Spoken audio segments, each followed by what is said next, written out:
मेरे पेरेंट्स की सबसे अच्छी चीज ये लगती थी कि उन्होंने कभी एजुकेशन के लिए नहीं रोका। तो पापा हमेशा बोलते थे तुम्हें जितना पढ़ना है पढ़ो, ठीक है, मेरा काम जो है मैं पैसे फीस देने का मैं वो करूंगा, ठीक है। तो वही है कि अभय ने बहुत सारी नॉलेज ली है, तो मतलब कि मुझे कुछ गलत नहीं लगता। जिस रास्ते पे जा रहा है वो थोड़ा हमारी समझ से बाहर है, और वो भी आई थिंक कहीं ना कहीं सोसाइटी का प्रेशर है। जैसे कि अभी मतलब कि मीडिया ही पहुंच जाती है, आप चाहते हो या नहीं चाहते हो, अरे बेटा शादी कब करेगा, अरे बेटा अभी क्या कर रहा है, बेटी इतनी बड़ी हो गई है तुम इसकी शादी कर दो, ठीक है। तो ये सोसाइटी का प्रेशर इतना होता है कि आई थिंक मम्मी पापा वो अभी भी उस सोसाइटी के प्रेशर से बाहर नहीं निकले हैं, तो शायद उनको सही ना लगे।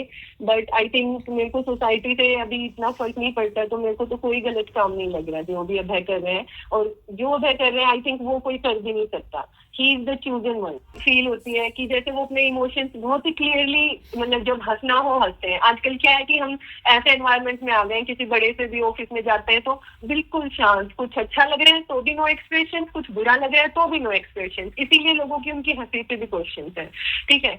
तो मुझे तो यही लगता है कि वो लोगों को जीने की राह दिखा रहा है कि सच मतलब सही राह, कि हाँ ये तुम्हारा मतलब तुम इंसान हो, तुम इंसानियत भूल चुके हो, तुम कर क्या रहे हो, मतलब कि तुम कौन सी दुनिया में जी रहे हो, तुम क्यों नहीं सोचते कि तुम क्या करने आए हो, राइट। आई थिंक वो सब सवाल मतलब कि उनको देख के मेरे मन में भी आए, ठीक है। और आई थिंक वो जो भी उसको धर्म बोल लो या कुछ भी बोल लो, कि जो तुम सत्य के रास्ते पे चल रहे हो उसकी स्थापना, कि तुम जहां भी हो जिस भी फील्ड में हो, बट सत्य सत्य को फॉलो करो।